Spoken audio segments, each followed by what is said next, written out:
Well, hello everyone, I'm Amber Marshall, and I just wanted to check in with you and see how you enjoyed episode 3 of season 10. I can't believe that we're already almost, already 3 episodes into season 10. It's been quite an incredible year, and it's been fun. It's been refreshing for me, and I just wanted to hear your feedback, see what you think, because I thought that you guys would really love these scripts, and only time will tell. So why don't we start with any questions that you might have, and let me know. I'll do my best to answer whatever I can. I'm here on set right now, so we just finished up our lunch break, and now we're getting ready to film more scenes in the afternoon. It is, what time is it here right now? About 20 after 3. We always eat lunch late here, if you're wondering. But we just also had a read-through for our newest episodes coming up, so that was kind of exciting. We get to see what's happening in episode 15 and 16. So the year is almost over. We have 2 more scripts to receive, so we don't even know what happens yet in episode 17 and 18. So we're in the dark as well, which is kind of exciting to see where that goes.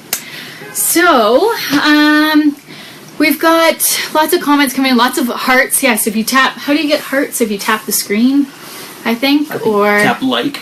Yeah, tap like. Okay. So obviously we see Amy in a whole new light this year. We see her as a mom to be, and that's been really fun for me because it's something fresh and new, and I can have a whole new sort of creative side to Amy because I'm sure pregnancy changes people, and they've wrote her at the beginning kind of not, I don't want to say lackadaisical, but not like Lou. Lou was full preparation mode. She was saying, okay, I have to get this ready, I have to get this ready. But one thing I really liked about this episode that aired yesterday was the fact that this was the first time we saw Amy really excited. And we saw her sort of turning into that nesting mom, right? She was building the change table. And then I love how it ended with Ty coming home with the mobile. I thought that was just, I don't know, it was just a perfect end to the episode. So for those of you who haven't seen it, I'm sorry if I'm spoiling it, but that's what happens.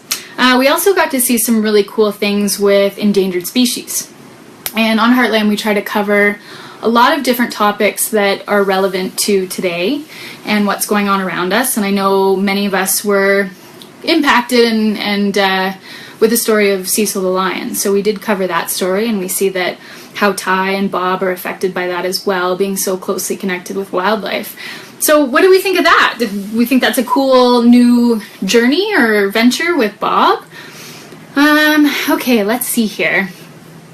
Lots of comments, no real questions yet. Let's see.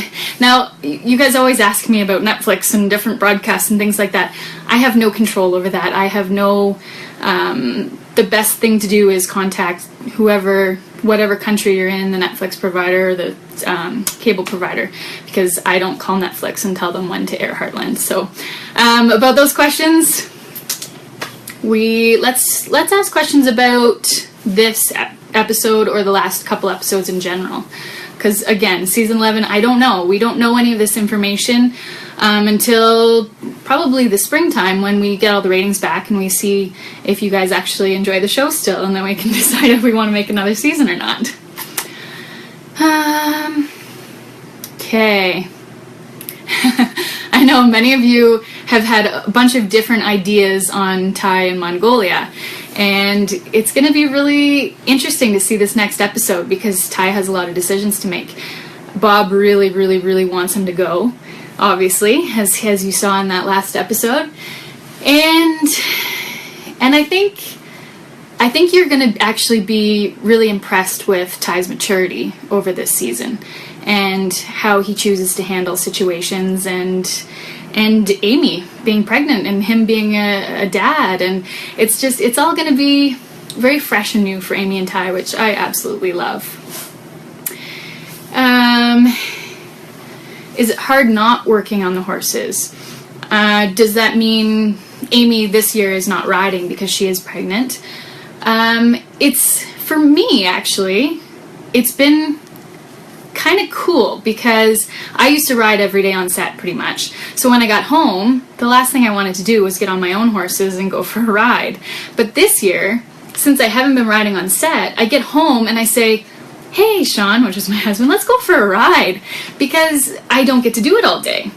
So it's been really refreshing for me because I have actually rode my own personal horses more than I ever have in my whole time of being on Heartland, just because I usually never have time to, and then when I get home I'm tired because I've been riding all day. Last thing I want to do is go saddle up my own horses. So that's actually been, it's been nice for me. I think there's yeah, it just, like I said, there's a whole freshness to this year, and that's been really good for me. Well, hello from Hawaii. There's people coming from all over the place tuning into this. And question, is Peter coming back? Yes, we will see Peter. We see him coming up fairly soon, I think. Yep. And do I own Spartan? Okay. Spartan is actually played by several horses. More than 20 horses have played Spartan. Now, this is because that character is required to do a lot of things that not one horse should ever be expected to do.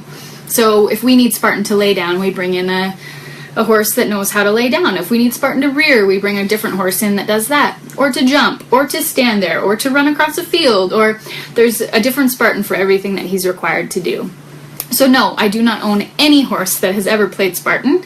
I do have a black horse that a lot of people think is Spartan, but no, he's just another black horse, as with all the other 20 horses that play Spartan. The majority of the horses on the show are owned by John Scott, and he provides them to us for what we need, and then if we need specialty horses, then we bring in those. Will Ty and Amy have kids? Well, you are obviously behind in your Heartland watching, so stay tuned. And how far along is Amy in her pregnancy? So this episode, I believe she's roughly just over 4 months. So a lot of you were commenting on, oh, Amy's got a baby bump she's showing, and you were all excited about that. So we will see that progression of Amy's bump, which you guys all seem to love. I don't love it so much because I can tell you in the summer it was extremely hot to be wearing this giant pillow, basically, and we've gone through a whole series of different pregnancy bellies, I guess you could say, because a lot of people were asking, well, how did you accomplish that? So in that episode in particular, it was literally pretty much like a pillow. It was like a sewed pillow full of cotton that we put under my wardrobe, and that's what I wore. And then as Amy progresses in her pregnancy, it changes shape, it gets bigger. We actually had to change the consistency because as the pillow got bigger, it looked fake because it was just full of cotton. And so it would get bigger, and if I was wearing jeans or whatever, they would push in, and it just didn't look like the consistency of a pregnant belly. So we've switched to rubber, and so then it was like a big sort of silicone rubber. It's not that comfortable. Let me tell you, I'm really excited. If we go again for season 11, then Amy will not be pregnant. But like I said, it's been a really fun journey for me because it's a whole new experience to my character. And that's been fun to play because there's all sorts of things, like Amy's sick all the time, and it's just something that we've never seen her character experience. So that's been kind of cool. Yeah, see, if you guys are watching and you haven't seen season 10 or even season 9, I'm very sorry for all these spoilers. But you'll have to catch up. I'm sure it will be coming to you whenever your country decides to put it up. Is there any horses that have aired that really do have behavioral issues? No, because we want to have the safest environment we can possible on set. A lot of people don't realize that there's almost 100 crew members on set at any given time. That's a lot of people, a lot of very expensive camera equipment, lights, all kinds of things. So if there was a horse that actually was acting up and we couldn't quite control it, then there's the potential of equipment being damaged, people being hurt, anything like that. So All the horses that are on set are extremely well broke. They're very used to being around equipment, people, cameras, lights, everything like that. And we train them where they have already been trained for a certain behavior. So say Amy's working with a horse and it's constantly rearing or charging. Well, all of that is filmed in little bits and pieces. So we will have a trainer off set or off camera that's asking that horse to rear or making that horse have that behavior. So all the horses that you see on the show are very, very, very well broke. But they know how to act. All right. What do I like the most on set? I think my favorite thing about being on Heartland is being able to work outdoors in the most beautiful areas possible. Every day I go out, especially when we're at the Heartland Ranch, and I look around and I say, this is my office. This is where I work. And that to me is the most rewarding, and being able to work with such a talented and not only talented but friendly and close-knit group of people for so many years. And we really do feel like a family, and I miss them lots when we're not filming. So it's nice to be able to have such a great environment and atmosphere with not only the setting but the people, the animals, everything just all in combined is just amazing.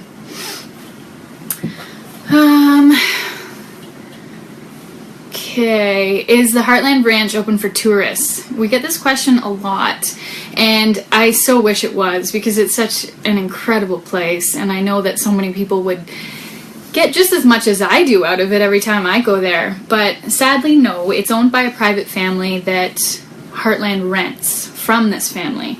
So they don't really want tourists and fans and people coming onto their property.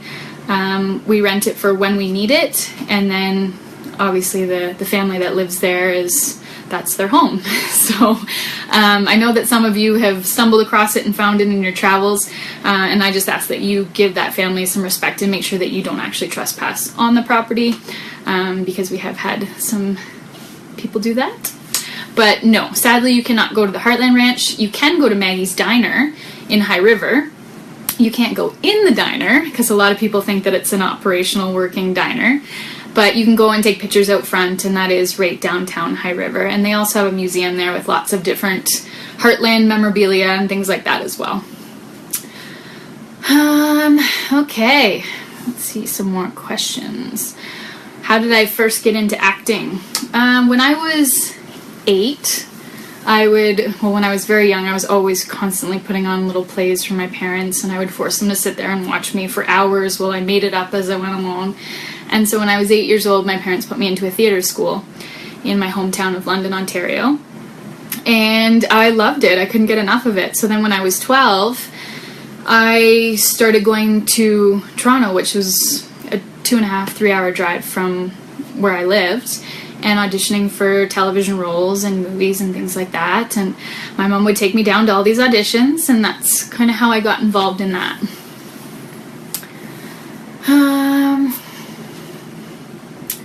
Okay. Anyone have any questions? I see lots of things about Baby Borden and that kind of thing. Let's see. Yeah, we're definitely going to have lots of characters returning this year that we've seen in the past, and lots of great storylines. There's a cool storyline that we just filmed not too long ago that involves Cassandra, and so there's lots of twists and turns this season, and I can't give too much away. What made you decide to live a Western lifestyle, and what inspires you to go in that direction? Ever since I was a little kid, I grew up in the city actually, and I always knew I wanted to live on a farm. I always wanted to have horses and cattle and dogs and cats and everything else. And my parents were very giving when it came to the animals in my life, because I did live in the city, but I had 2 dogs and 2 cats and rabbits and all kinds of things. And when I was 12, I think it was, I got my first horse, and I boarded him at a stable, and I went out and rode as much as I could every day after school, and I was riding English at the time. And then shortly after that, I think I was about 14, when I decided that I wanted to try Western riding. So then I got into that, and loved it, and mostly just trail rode and did that kind of thing. And then when I got Heartland and I moved out west, the Western lifestyle was just so abundant. It was everywhere and it was very accessible. So I think for me, it kind of swallowed me whole and adapted, and I love it. I would never go back. My family always says, so when Heartland ends one day, are you going to venture back east? And I just can't see myself doing that. I love Alberta so much. I've made a home here. My husband and I have a ranch here. So it's one of those things that I think you just know in your heart that that's what you're meant to do and that's where you're meant to be. How old is Remy? My dog Remy plays Georgie's dog on the show. She is 6 this year. She'll be 7 in the spring. And she loves working on Heartland. She gets so excited, and you can tell she just enjoys it. China, my other dog, is here. She's my little personal assistant. She comes with me every day. China, wake up. Come here. Come say hi. Come up. Come on up. Come on up. Look over here. What's that? Yeah, so she's been here for 8 years on the show, and she just hangs out with me every day, and she's definitely showing her age now. She's a little older than she was, and she sleeps most of the time, but I find she has a nice presence on set because it's like they use animals for therapy, and I think that animals just have a relaxing effect on people, and whenever she walks on set, everybody goes over and pets her, and she quite enjoys it herself. What happened to Lobo? Okay, we get this question a lot. And I always say we should have probably addressed this earlier on the show, but since it went so long, I don't think it's really makes sense to address it now. Lobo was the dog that Amy found at Mr. Hanley's farm and adopted, and then he got shot, and then her and Ty had to help save his life, and then he disappeared. Well, that was actually because the dog who was playing Lobo, who would have been very hard to double because he was a very unique looking dog, he was really old. He was, I think, 13 or 14 when he played on the show, and he had really bad arthritis. He was quite overweight, and he would overheat very quickly. So his owner was worried about him coming back for the next season because she said, he's an old dog and she doesn't want to put any extra stress on him. So we just said, okay, well, that's fine. We just won't write him into anything. And since then, Nitro, the dog who played Lobo, has passed away because he was old and he died of natural causes and all that, but that's what happened to Lobo. So we just sort of pretend that he's no longer around, and that's why we have Remy now, because we needed another farm dog to kind of just fill that void, I guess, and it's always nice to see a farm with a ranch dog sitting on the porch, so that's why we did that. So do I have any input when we're filming scenes? And that's one thing I mentioned at the beginning of this post, that we just came from the cast read-through. So what happens in a read-through is all of us sit down around a table, we take our scripts, and we open them up and we say, okay, let's start from the beginning. We read it through exactly each character, how it is. And as we're doing that, we make notes. And we kind of sit at the end of the table afterwards and collaborate and talk and say, I really love this, but maybe we should rework this scene or have a look at what this character says to this character. So it's kind of an open table discussion on things that we would like to see or we wouldn't like to see. The majority of the time, the scripts are so incredibly perfect for what we're all feeling that there's not a lot of changes to be made. And I find a lot of the changes I make are animal related because I think I'm the most closely connected with the horse side of things. So I'll say, okay, I really like this story, but this doesn't quite make sense when the horse does this, or it runs out this gate, or it does that.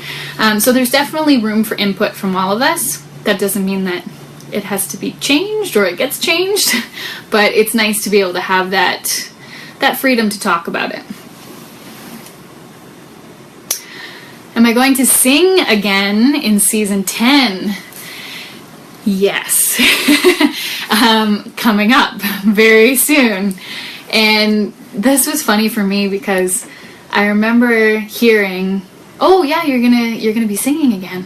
And then I was like, oh, that's really cool. Like, I wonder when I'll get the song and how that's gonna go. And then they hand me some lyrics and a guide track and say, yeah, you're recording that tomorrow. And I was like, excuse me, I've never even heard this song. I don't even know, I haven't even tried to sing it, and I'm recording it tomorrow. So the whole process, I think, was just happened all in a couple days, and I was quite happy with how it turned out. It's a very emotional moment, as with most Heartland moments, but I think that it was perfect for what's happening. Yes, I love everyone I work with.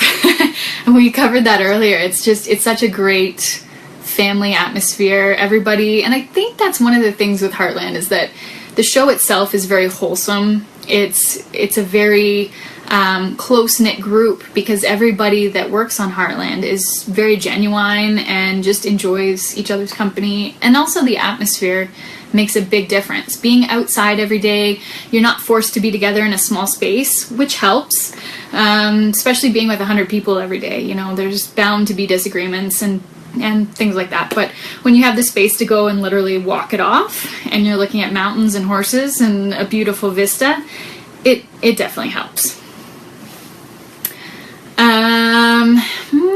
Oh, Scott and Lou. Ha! There's some notions to that. That's all I'm gonna say. Okay. Oh, okay. So will Amy and Ty find out the gender of their baby? Now, I found this hilarious because there was so many comments from last night's episode on, oh my god, it's a boy! And I was going, what? Where did they get that from? So I'm not sure where that idea came from, but at this point, we have no idea what the gender is. So it's, yes, that was interesting. I'm glad that you guys all jumped to conclusions. But, yep, I can't tell you whether Amy and Ty figure out or find out what it is. But at this point in the story, from what you've seen, they have no idea. So, there you go. So they didn't choose a mobile with blue stars because it's a boy, because... What? That made no sense to me. But anyway, okay. Do any of my own horses appear in the show? Never previously, but season 9 at the last episode, second last episode, we introduced a little miniature horse named Monty. And I was able to use my own miniature horse, Talon, for this role. So we see Talon a little bit in season 10 as well. And that's the only horse that I've ever had that's been on the show because he falls under the specialty horse category because he's a miniature and there wasn't any of those on John Scott's farm, so we had to go find one. So he made it on. He made the cut. Okay, this is funny because what does your husband think of your pregnancy? And Sean, my personal husband in my real life, he doesn't come on set very often. And he showed up one day at lunch, or he had to drop, I think he was maybe picking up Remy. There was a reason he had to come midday. And he walks up to me and he goes, whoa! I was like, what? He's like, what is that?